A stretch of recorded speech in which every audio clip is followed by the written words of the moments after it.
Well, I'd like to invite three individuals to come up. Elgin Manhard, come on up, Rob Vischer, and John Augustine. They have not met each other, or just only briefly this morning, but I just go ahead and take a seat. Let me just quickly introduce, first of all, some of you know me, some of you don't. My name's John Somerville. I'm the pastor here at City Church, and one of the reasons why I'm so thrilled to have Michael here and to be talking about these topics is this connects with my own personal story. I have not always been a pastor. I worked at General Mills for 12 years in market research and then marketing, most of my time there on cereal, including a few years in Switzerland for a joint venture that General Mills has with Nestle. So during the early years, when I was in my 20s, integrating faith and work was a salient issue for me, something that I thought a lot about and began to try to think through. And so I've always had a desire to see people be able to figure out how life and work, faith and work interact. But let me just introduce those who are here. To my far left is Rob Vischer. Rob is the dean of the law school at St. Thomas. Got his legal training at Harvard, worked as a litigator, but most of his career has been as an educator.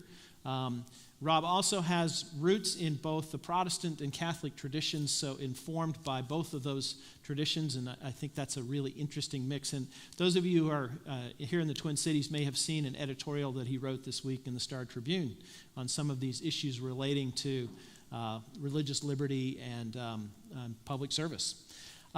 Elgin Manhard is a former advertising executive, although he also has a legal background that you just abandoned, so there must be a story behind all of that, some kind of vocational insight that you had. Wharton MBA, who started his career at Pillsbury, and then, as I would say, having been also a marketing manager, you crossed over to the dark side and moved into advertising, where he spent most of his career. He worked at Campbell Methune, which was one of the ad agencies that I worked with in my years at General Mills, but we never crossed paths. So this is our first chance to meet today. Younger. Yeah, well. And then John Augustine to my immediate left is a good friend of mine. We've known each other for about 20 years. John and I served together on the board of InterVarsity Christian Fellowship, but John has an interesting history. He's a Twin Cities native and went to Wheaton College. I got a PhD in English literature at the University of Minnesota. And was Milton your dissertation? Dissertation on Milton. Went to Yale to be a professor and just didn't like it. And so while he was there, was bored and got an MDiv from Yale Divinity School.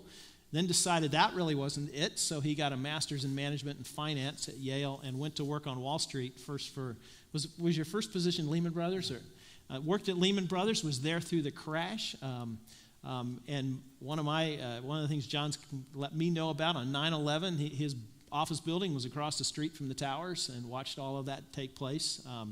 And I think your wife didn't even know for hours where you were. Kind of a harrowing experience.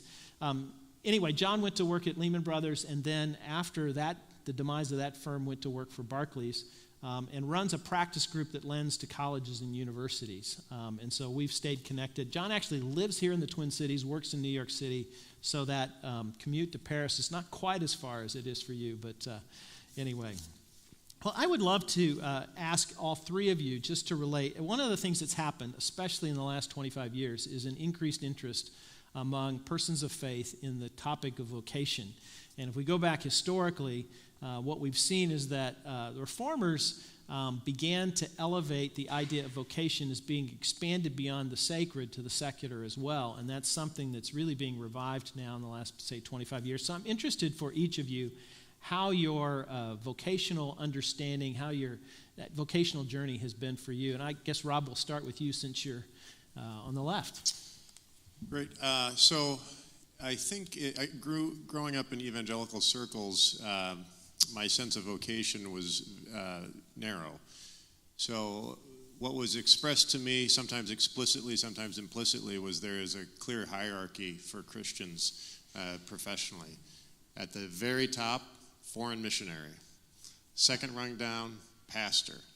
Then there's everybody else, and you can serve your function if you can make some money to support one of the first two categories. And I remember as a young person being at different services or events or youth rallies, and there would be sort of an altar call for folks who would commit to foreign missions work.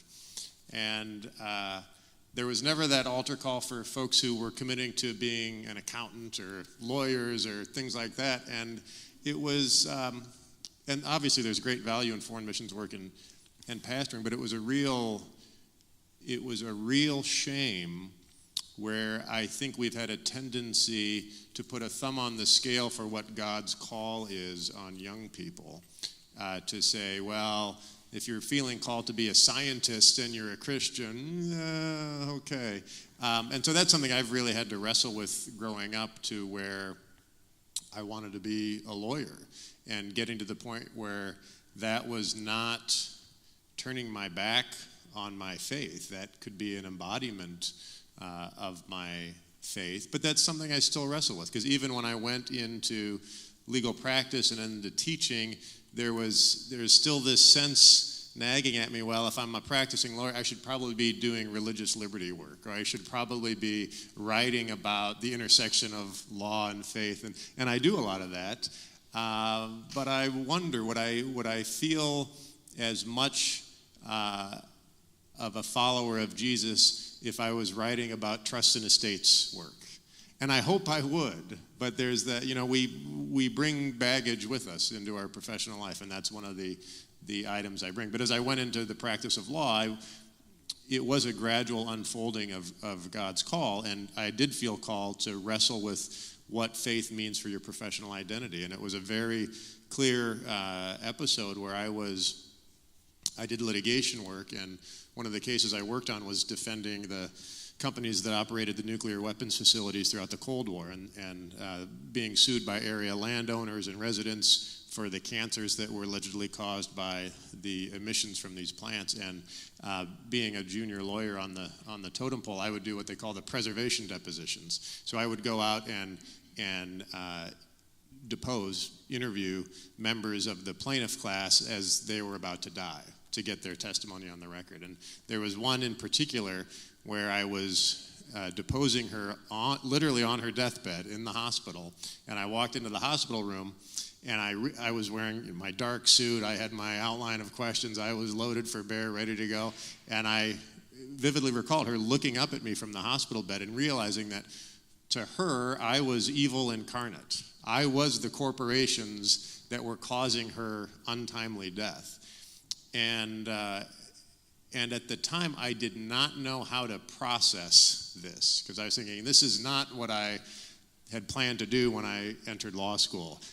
But I think God is present here. How do I answer God's call in the midst of this circumstance? And that started a bigger journey to wrestle with it on an intellectual and on a spiritual level professionally. And so that's how I ended up getting into academic work. Thanks. Elgin, he's got a mic. I think wherever it is. Okay. I went into my vocation with both feet kind of jumping into it. I came out of school. My mother-in-law wondered if I was ever going to get to work, but I had had all this schooling, and the market was good, with a lot of jobs available, and I was getting lots of offers, and so I wanted to be a CEO of a corporation. I went to law school so that I could be a CEO, not so that I could practice law.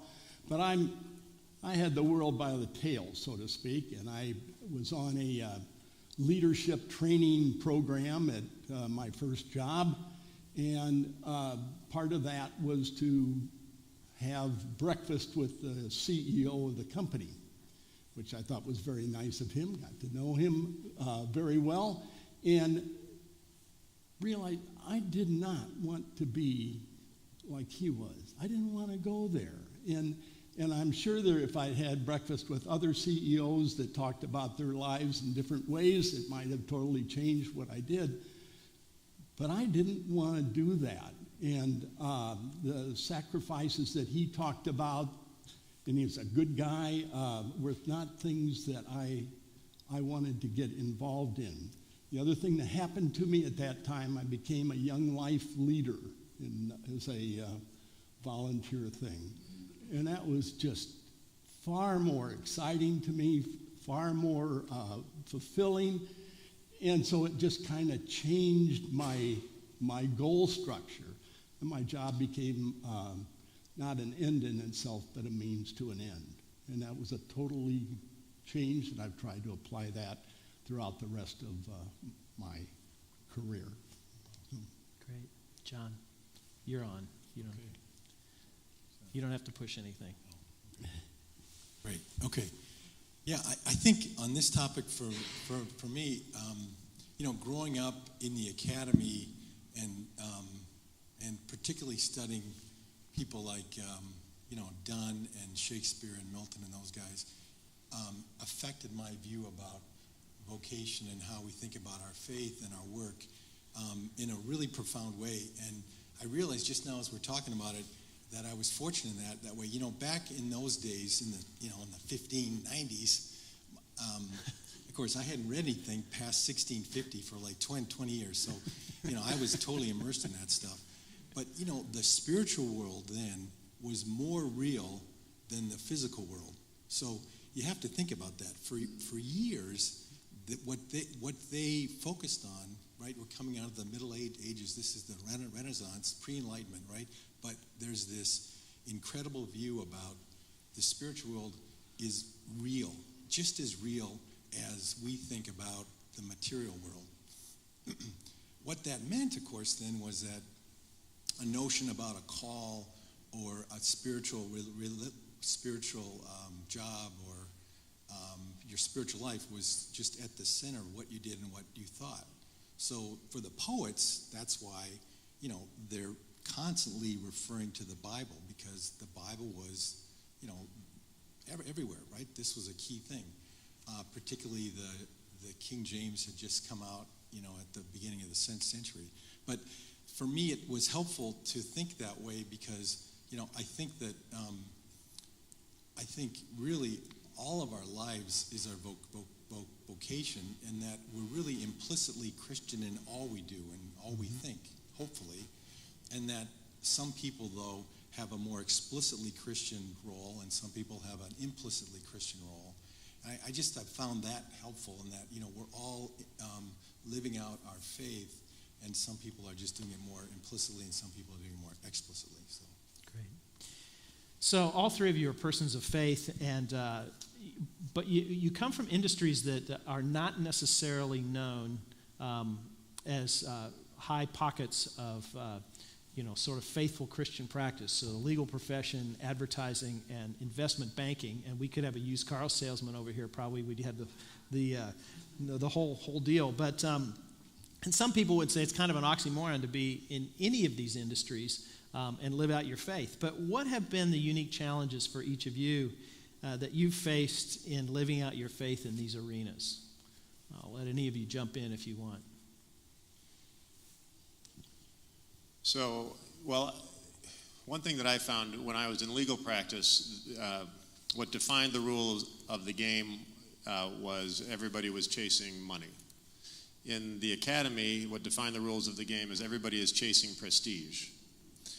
It's really not about the money, and it's really not about the prestige. It's about how we define ourselves. It's where we get our value, and we get our value by our external achievements. That's, to me, the biggest challenge to faith, is not falling into that game, regardless of the industry you're in.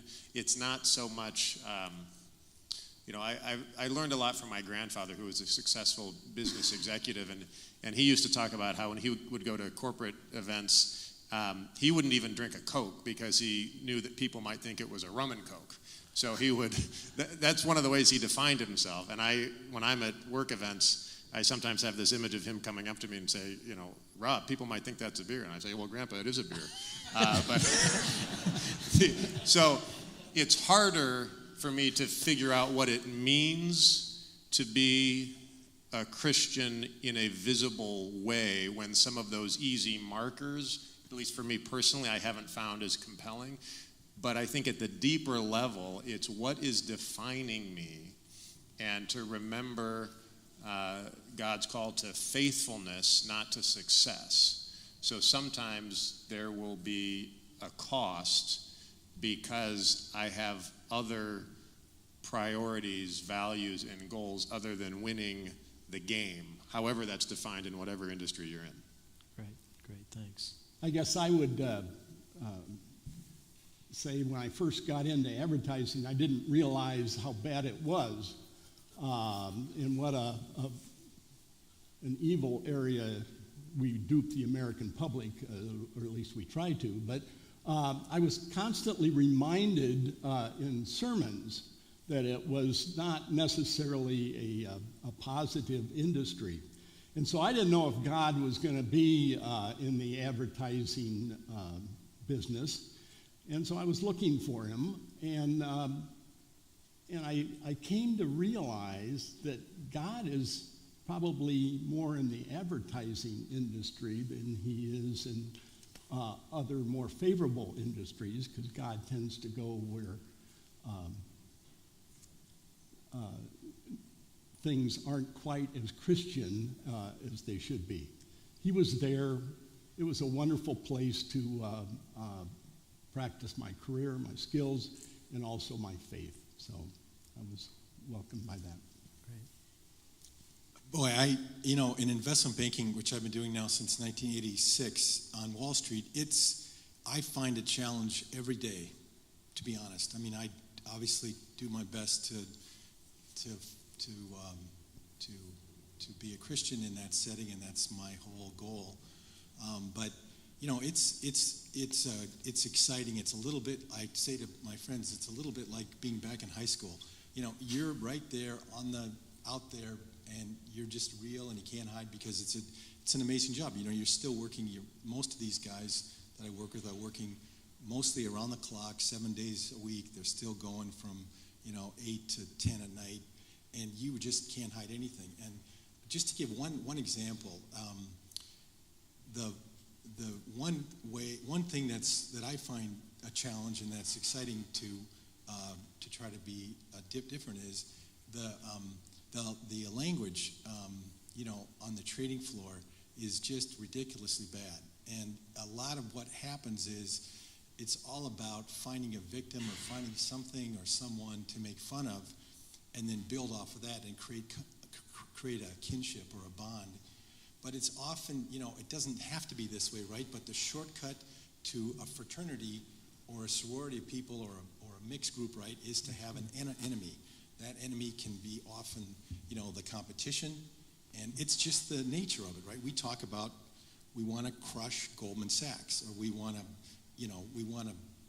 you read some of the language, we want to just, you name it. But I think one of the things that I found is that if you can avoid that kind of thing and not obviously use the language, but the idea of showing love or care or rising above that and creating teams that aren't built on putting someone else down.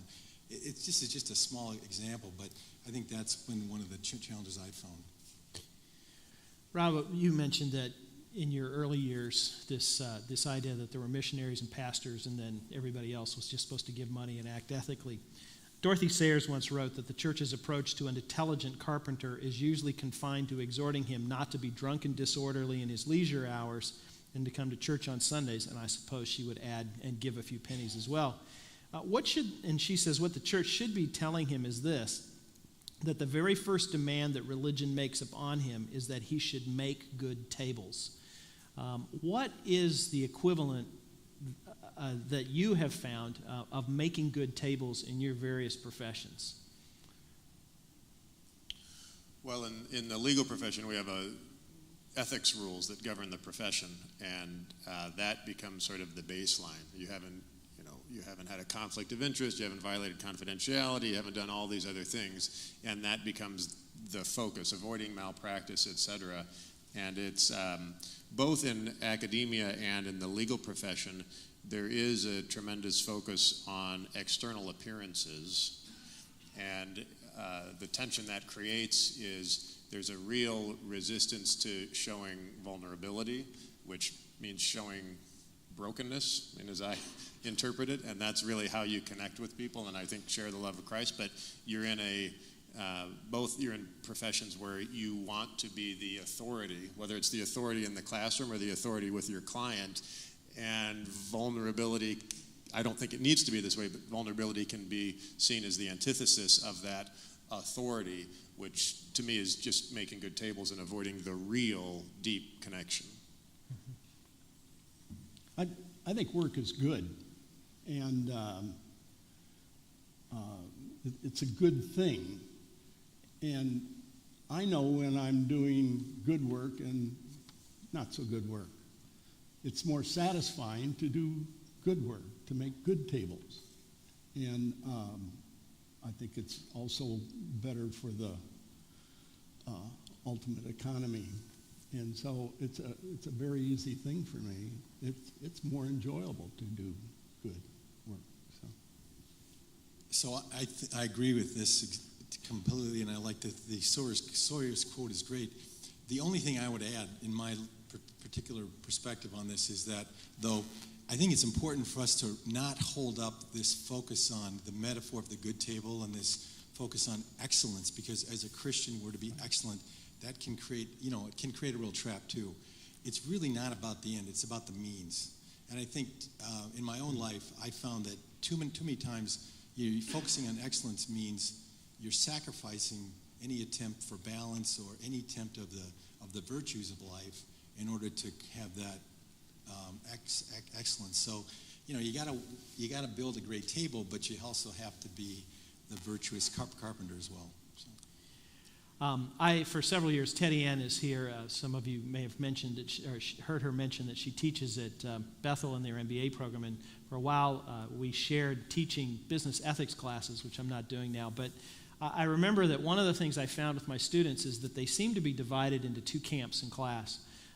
There were those that I would characterize as Ezras. If you remember the Old Testament, Ezra is this prophet who comes in and says, this is the way it's going to be. He did not brook any opposition. He cleaned house. He was going to make it all work. And then the very next book in the Bible is Nehemiah. And Nehemiah was sort of the other category that I found students falling into.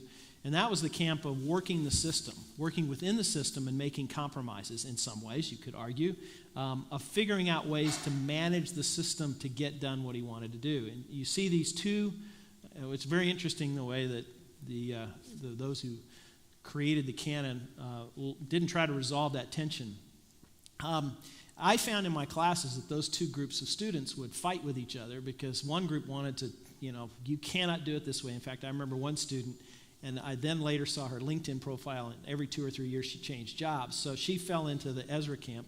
And then others in the Nehemiah camp, the danger there is that you can just kind of go with the flow. So how do you balance that occasional need to make some kind of moral statement or argue for some particular moral position with also the reality that you may not have full authority over all those things unless you're maybe the CEO? Any of the three of you have any ideas or thoughts on that? And Rob, you wrote about that this week. So being an Ezra doesn't usually work well with a tenured faculty. Your authority is, people say being a dean, your one power is the power to decide who's going to be ticked off at you at one time or another. Pastors have that same power. Right, pastors have that same power. But I would say this is an old leadership teaching, but I think it's a great saying. A leader has two jobs. One, define reality. Two, say thank you. And I think that's the element of Ezra, that the leader does have to define reality and say, here's what we face institutionally, here's the challenge, etc. Now, once you define reality, that does not mean that, and here are the actions I decree that flow from that reality. It's, okay, let's work together. And for me, that brings up what I think is the most incredibly important leadership attribute you can have, and that is empathy. Because to work for change, you first have to be able to occupy the shoes of the folks you're hoping to change. And then you work from within their reality toward the greater reality that you see. So for me, Ezra has to be embraced on a very selective basis. Okay. I had a different thought on the differences between Ezra and Nehemiah. Ezra seemed more stiff and formal and wanted to rebuild the temple, whereas Nehemiah was a little more flexible, fun, and wanted to rebuild the wall. The wall was going to help the people and the poor, where the temple was going to help the priestly caste. And I think it's a lot more fun. And didn't Nehemiah have this big table that he invited everybody to come and have potlucks at? Right. So, yeah. To go towards the people than to go towards the others. Yeah. This is a really interesting topic. I think, though, that in the last sort of 5 years, though, it's been difficult not to stand up and speak at times. In investment banking industry, for instance, you've read about like people that are rigging LIBOR rates and doing things that are really just you wouldn't think you would have heard of, say, a decade ago. Mm-hmm. The moral compass has really shifted, and people are it's become much easier to speak up because the issues are so clear.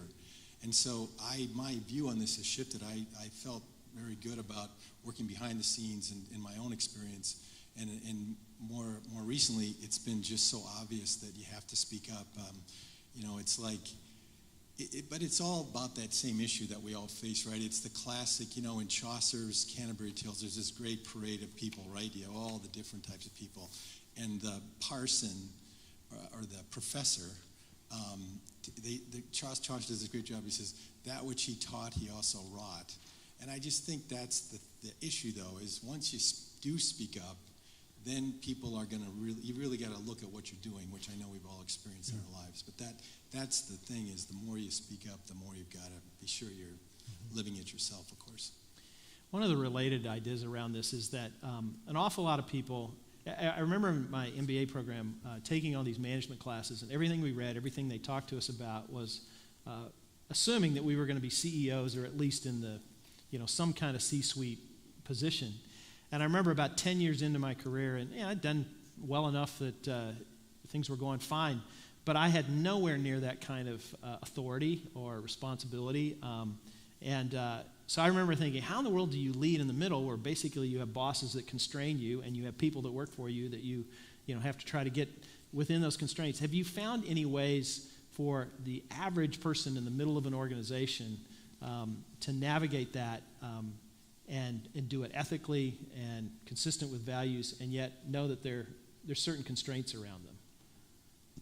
So I tend to focus less on leadership and more on spheres of influence, because everybody has a sphere of influence, and how are you going to act within that sphere of influence? So we have, just at my law school, I'm thinking of one of our directors who has maybe 4 direct reports, but those 4 direct reports, they would take a bullet for their leader. I mean, she has such incredible influence on them and inspiration, and even folks who don't have any direct reports. Well, they're influencing students every day in their interactions. They're influencing coworkers, and I remember when I was the junior person at the law firm, sometimes you feel like, well, what's all this ethics and faith and all this matter? Nobody's really looking to me to set policy.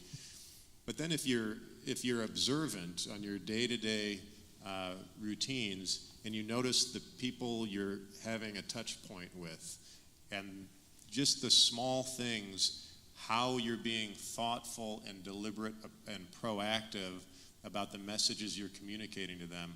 And I firmly believe if you're not going to take it seriously when you have a sphere of influence of 2 people, you're not going to take it seriously when you have 3,000 under you. So I do think there's something to be said for forthrightly and proactively cultivating your sphere of influence, not necessarily to make it grow numerically, but to really be faithful in how you cultivate that. I think I totally agree with that. I think in any business environment or any other environment, we have teams that we work on, or work with. We have spheres of influence, and it's dealing with what you got. Whatever God puts in front of you, you deal with it as Jesus would have dealt with it. So, John, can I jump in and ask you kind of a little bit of a more focused question, because I know more about your biography. When Lehman went kaput, you had offers from 3 different Wall Street firms to do similar kinds of work. Can you tell us, not the other firms, but why did you choose Barclays? Yeah, because there's a sphere of influence piece to this that you. Yeah. Remember we spoke about that. Right. Well, my whole thing is to work with to build my team, to work with my guys. And when Lehman blew up, we lost everything, and I just felt a responsibility to stick with my group. And so we had a global team that would work together for many of those people I'd hired 20 years ago. And so I just decided that I really didn't feel like I had a choice, and I feel great about that because that's what I'm all about. And it's very satisfying for me. We do well and everything, but that. And again, I say this very humbly because I learned from those guys, those team members all the time. But that's been a really important part of why I'm doing what I'm doing is to be part of that. But the choice you made was the other banks asked you to come and run departments that already existed. Barclays gave you a chance to bring your department in. I remember reading something after you made that decision, probably 5 years later, about the success rate of people who come into organizations where they have, they're successful leaders in one place, they go into another place, and they're inheriting staff. And the success rate is actually fairly low. It's much higher when people can bring a team in. Mm-hmm. And you brought a team of people that you already knew and had worked with and had created a culture. And Barclays was willing to make space for that, and you continued to have that kind of success. Yeah. Interesting, the decision you made, I remember at the time, fitting that paradigm. And it was fortunate because it was one of those things that worked out in terms of my own view about being a Christian in a setting like that. But it also worked out well in that, if you remember, Barclays bought Lehman U.S. and then ended up buying a bunch of the Asian units. So, when you're with the company for that many years, you've got thousands of people that you know and that work for you, and it's been great to be able to continue in that way. But I have one more question, and then we might open it up for a couple of other questions. And that some of you may have walked in the lobby and you saw that on the wall there is a verse from Jeremiah 29:7, seek the peace and welfare of the city. And there's a whole backstory here at City Church around that vision for starting a church 10.5 years ago in this community and seeing that as something that we want very much to do. And we don't see that here at this church as just what we do on Sunday mornings and during the week, but we see that as something that we do when our people scatter out into their jobs and careers and whatever they're doing, our homes during the week. What ways have you been able to see, and I realize I'm springing this on all three of you, but been able to see that kind of vision for the common good lived out in your context? And I realize the varying degrees at different points in your career in terms of your sphere of influence, but any ideas, examples of that that might be helpful for others here? Well, I thought that the conversations throughout the morning have been helpful, especially the importance of communicating real care and concern and love for the members of the organization. I think leadership positions are incredibly dangerous positions because they get so wrapped up with pride, and there are so many good values that become proxies for pride. Impact is great, but impact can also become, I want a bigger platform. And one of the things that for me is never a proxy for pride are the folks around me feeling my care and concern for them. And so if I start with that, which is usually a function of how I'm allocating my time and how present I am being, not being present in order to communicate something that needs to get done so we can expand our impact, but just being present, right?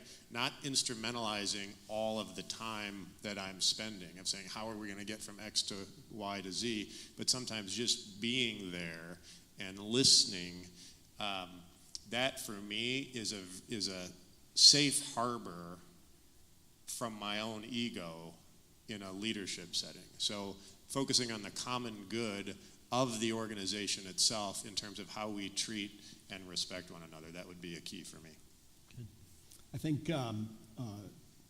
the idea of not just a common good, but a social good,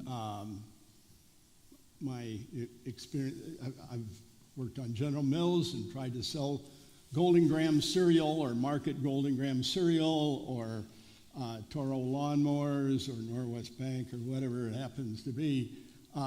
In the problem-solving aspects of that are really kind of fun and can be done, I think, legitimately.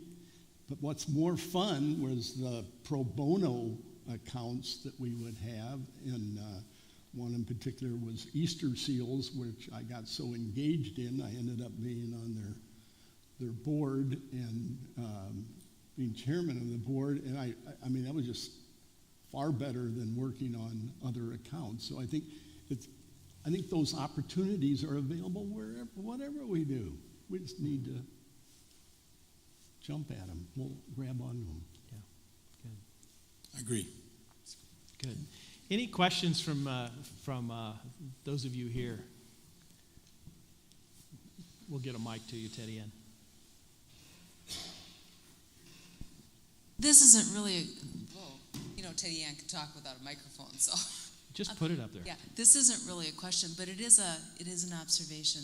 I did have a bunch of years at General Mills and had the opportunity in working with a number of businesses that I worked with, had interaction with 3 major advertising agencies, Kalamazoo, Saatchi, and DDB Needham.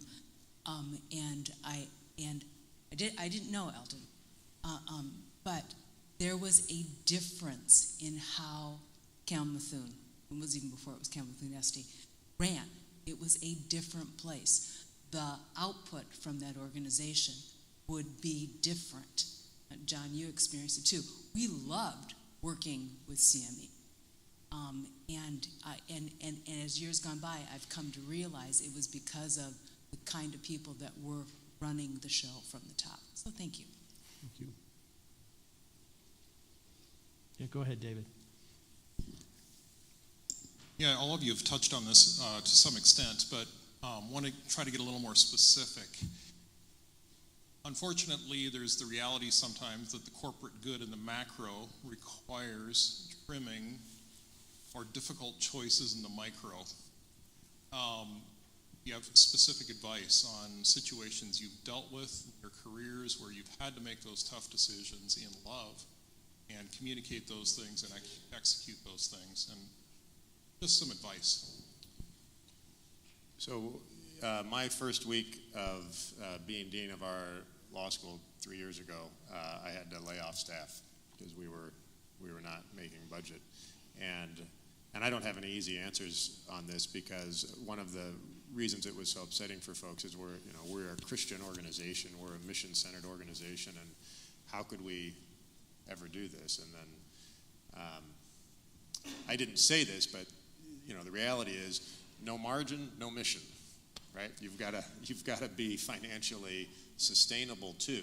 So in the particular acts, whether it's downsizing or something else,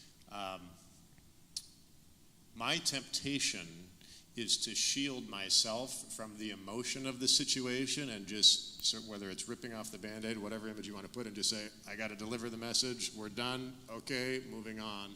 And I have to resist that and say, I have to be present for this, like really present for this. And in a way that is not solving anything. It's not blunting the pain. It's not making the person who's affected by the decision feel better about it. Oh, thank you so much for being here while you're... It's just as much for me and for the community as anything of being present and not embracing, but acknowledging and letting the pain of difficult decisions that we make in a fallen world as we're trying to steward institutions, let that be a reality and not try to gloss it over and say everything is fine. And so it's not an easy answer, but it is just the reality that those difficult decisions are not avoidable. Be present in them. I had the early experience in my advertising career of a gentleman who was a Christian writer, and it was a new business thing. We, not me, but the agency was going after a cigarette account, which is a good account to get financially, and he refused to be a writer on it and lost his job as a result. And that had an impact on me. So when I was in a position where people would lose their jobs, the thing that we tried to do was to make sure that they got a better job. Didn't always happen, but the idea of trying to stick with them long enough to get a better job was, and they ended up, fortunately for me, many of them ended up with better jobs. And so you deal with it as best you can. Not everybody gets there. But I think that's awesome advice. You know, investment banking is kind of an up and out deal, and they're going to cut the 10% every 6 months, and it's just the way it is. And we've tried to really go out of our way to help people that that have to get called, and try to help them. And I've ended up with quite a network of people that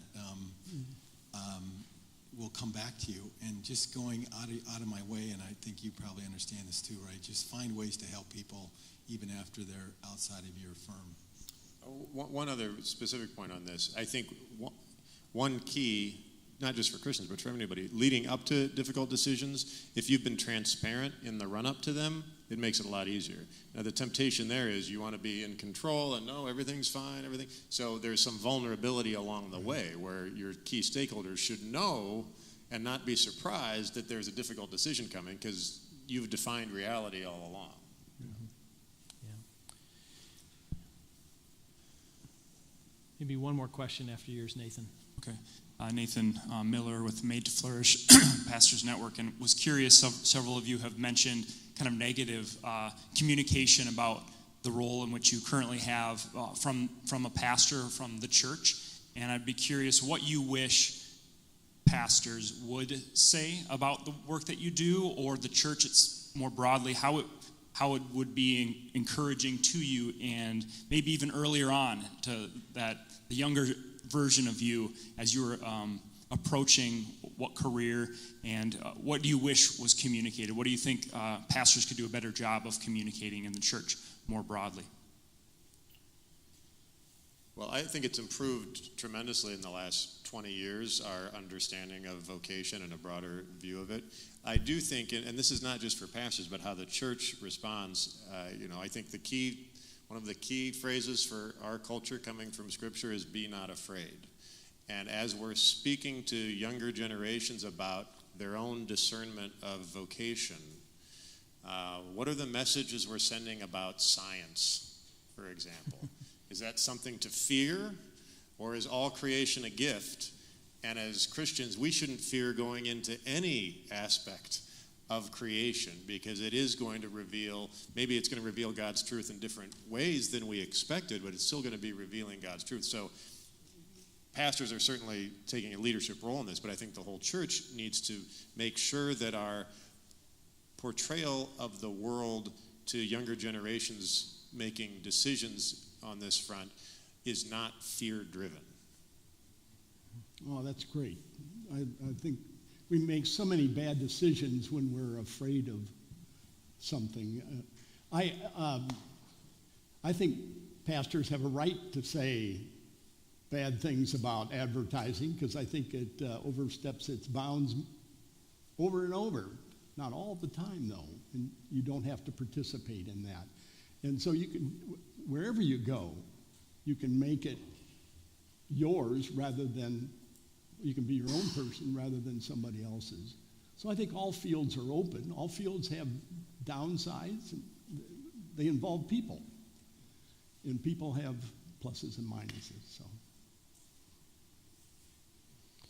Nathan, I'll just jump in here because I've been in both sides of this equation here. And I think that one of the most important things is to allow for that discernment process to take place in particularly someone in their late teens and early 20s.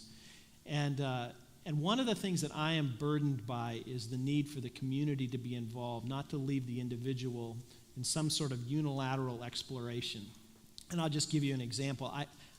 This gets me in trouble. I was once talking to a dean of a seminary, and he did not like what I said, but he asked me about my thoughts on vocation. And I think in Scripture, the New Testament particularly, vocation is used, calling is used primarily in call to Christian faith and Christian discipleship.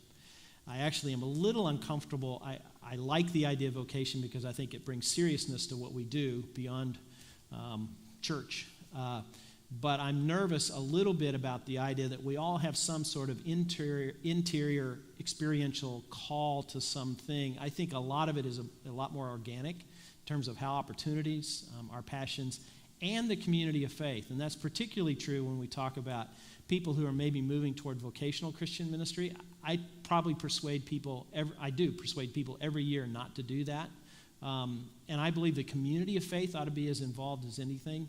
And I think that's true when we talk about what we would call secular vocations. I don't really like the sacred-secular dichotomy. But when you're in dialogue with, in your case, I know your role as a student ministries pastor, or if you're a college president or a professor, or any contact you have with people in those formative years, I would encourage them to be seeking out what others in their community of faith, people who are informed by Christian faith, who know the marketplace, where they see. And this is something that, I have 2 daughters. This is something that we're talking about regularly at home. It's not just what they feel or even what they're passionate about. Passion is very misleading. And so I'm concerned particularly with young adults that we provide them with more help and encouragement, and that they get lots of voices that speak into them. If it's just mom or dad, or if it's just their pastor, they're going to tend to get a skewed view. But it's really important, I think. And maybe I've gone on and belabored that too much, but to me that's really important. I just looked at the clock. We are past time, but I know perhaps there may be other things you'd like to ask individually, but thank you, Rob, Elgin, and John for being here today, and Michael as well. But thank you very much for coming.